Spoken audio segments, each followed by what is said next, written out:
everyone and welcome to the Anime Zillion, and thank you for joining me as we discuss episode 13 of the Tower of God anime series. And personally speaking, I really liked this episode as we learn a lot of answers that we've had throughout the series that finally get addressed, and we finally get to see more insight into Rachel's psychological mental state. And that's something that I've really been wanting to see because honestly, Rachel's a character that I actually don't mind. I quite like her character because I don't really understand it. And it's always had that air of mystery about it, and even knowing the information that we get given in this episode, I'm still actually kind of grateful that she's in the show. Yes, I don't agree with what she has done, and her personality is pretty scummy, but at the same time, if she wasn't in the show, I'd be very much disappointed. So without further ado, let's talk about that though. But before we do, I really want to just say thank you to everyone who has watched, liked, commented on these reviews that I've done. It's been super fun interacting with all of you, whether that's in the comments or just in videos in general. And I'm always grateful for all the support that you've been given, all the information that you've given to me. It's really been 100% appreciated. And I just want to say a big thank you to all of you. But with that out of the way, let's talk about episode 13. We learn that instead of seeing the stars, Rachel in fact wants to become a star. And her main purpose for doing everything that she has done so far is in order to achieve that goal. However, it's worth noting that a lot of different factors have helped create the certain situation that we currently have at this moment in time. That of course being Rachel has passed the test, so is everybody else, but Bam is unfortunately at the bottom of like this seabed floor thingy. Everyone thinks he's dead. But basically, we learned in this episode that loads of factors, loads of characters kind of factored in to the outcome. Rachel is consumed with her desires to become a star, as well as having a very unhealthy amount of jealousy towards Bam. To Bam, Bam is someone that has managed to get everything that he's wanted so easily. Because he's got power, because he's got charisma, kind of, and because he's got friends that just want to be around him and help him out, and she believes that she has nothing. Heck, even Heldon finds her to be pretty disgusting and repulsive when she's kind of begging towards him. We also learned that she got her bodyguard, you know, the one that was accompanying her and Endorsi, and it turns out that she basically got it because she basically begged Heldon. You know, she said, it's going to be difficult for me to carry out this task that you want me to do. Like, I can't kill Bam because he has a weapon. And that, of course, is referring to Black March. And speaking of Black March, I love the callback to the words that she has back in episode 1. You know what I mean.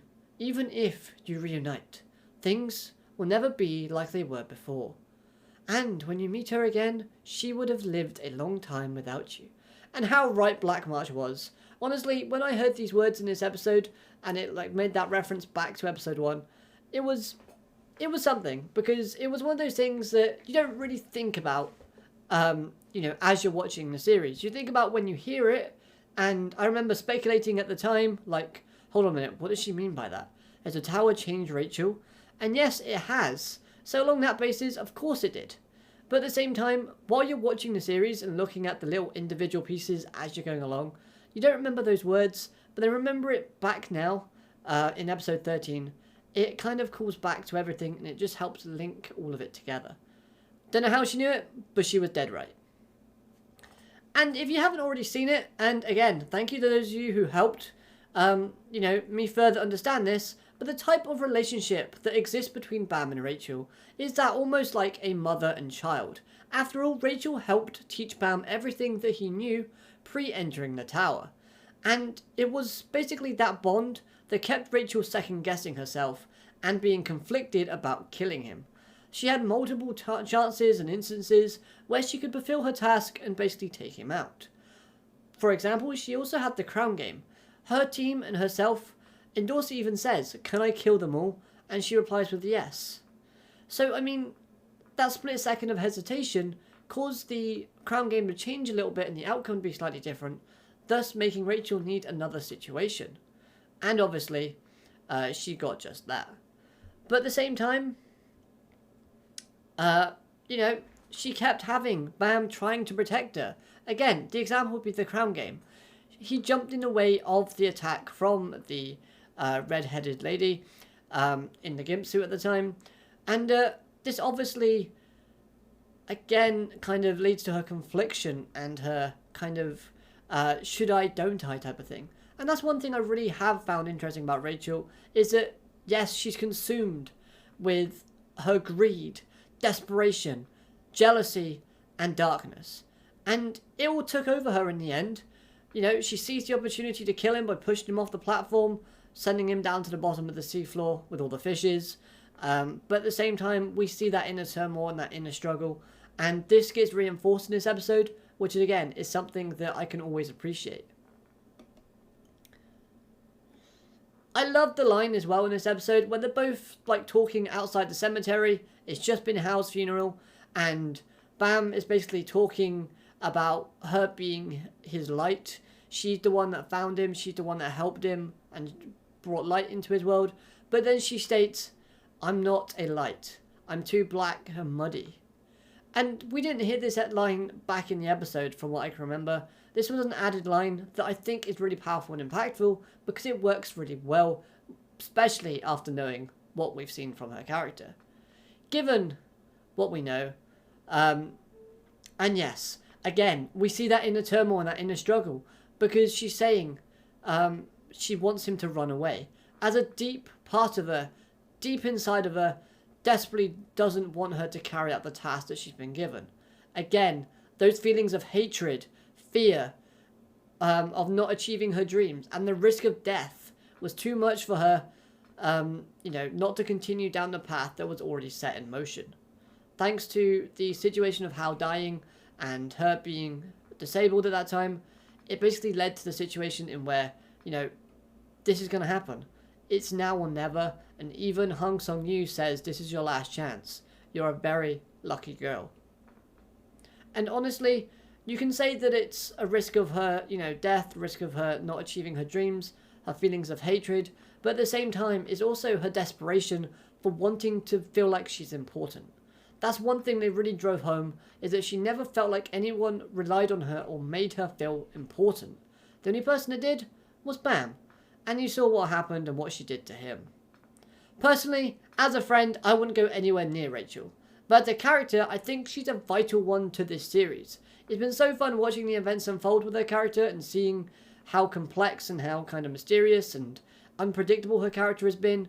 And yes, I don't 100% like her character, but at the same time, I'm grateful that she's in the series.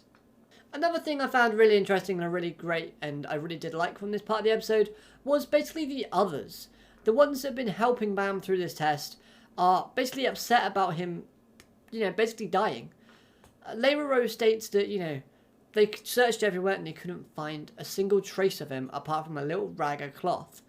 It's great seeing, Rax roar out. It's great seeing Dorsey. Even Anak was upset. I didn't think Anak was that close to him, and yet she was still crying. It shows that, again, Anak is, friendly and growing more friendly, but also she's quite vulnerable. So that was a little bit of development for Anak there. But yes, everyone there is upset. They don't really know how to move on, but they all kind of, find that will to continue. They all state, you know what, Bam, if he was here, he would want us to help Rachel. He'd want to make her dream come true, so let's help her climb the tower. And I also like the fact that Kun was very skeptical still. He even questions her that says, look, I don't know what happened in there, but, even if Bam was still here, you wouldn't be. He knows something isn't right. He knows that Bam might have been betrayed, and that he states that he wishes that he met Bam before Rachel did. I thought that was really cool. It's quite telling. Again, refers to Kun being very smart and very kind of suspicious. It ties back into the way he's been mistreated and betrayed by Maria. So I think that's all links together nicely. Layra finally confronts Hong Sung-yu, and he ends up leaving with Quint, which, from what I've seen, is a change from the webtoon version of the events that play out. Because from what I was told, Layra didn't want Quint to go with him, but in this one he does. But I've got to admit, Lyra Rowe does look good in the suit. Just saying. But does anybody else find it ironic that Rachel at the beginning kept complaining, and throughout kept complaining, that she basically had nothing and Bam had everything, and yet she was being helped by, held on, Hong Sung-yu, and a princess of Jihad was helping her in Endorsey, basically throughout the trials and the crown game. So, I mean, like, come on. It's a bit hypocritical and a bit ironic, isn't it? I also like the scene where they were talking about, you know, things can change when they're inside that ball of Shinzu with the fishes. And we have that scene from the other episode where their hands are glowing, but then Rachel looks at hers and she's not glowing. Again, going back to that mindset that she is not important and that she, you know, she doesn't have protagonist abilities. That's basically the end of the gist of it, and she wants them.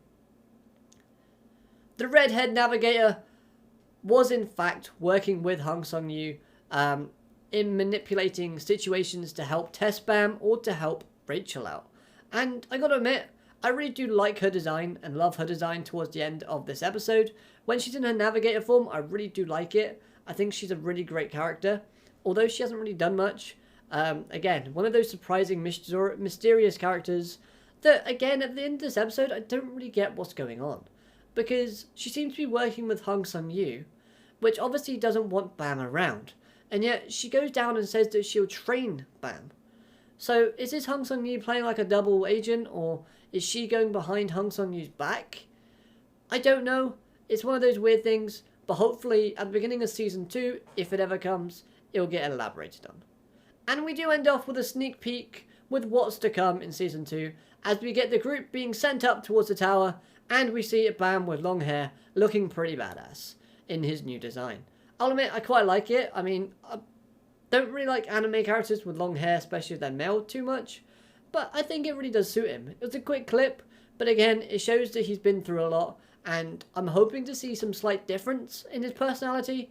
Like, maybe he's a little bit more skeptical and he's less kind of changing, because it would help give shine to Kun as well, because Kun wants to protect Bam's innocence and happiness. But you can't do that if Bam is gone slightly darker. Does that make sense? Who knows? We'll have to wait and see. Have to wait and see even if Season 2 comes. But if not, you know, we'll have to see what comes from this channel. Overall, I really did enjoy watching this series as a whole. And again, I really did appreciate all of the support and the comments that you've given me throughout the shows and the reviews. It's been absolutely a pleasure to interact with all of you.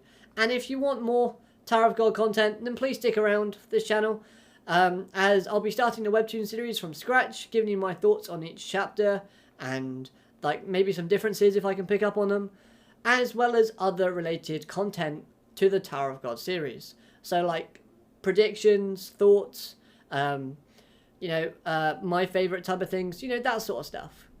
As well as obviously if you like other animes, then why not check out some more anime that I've been talking about on this channel.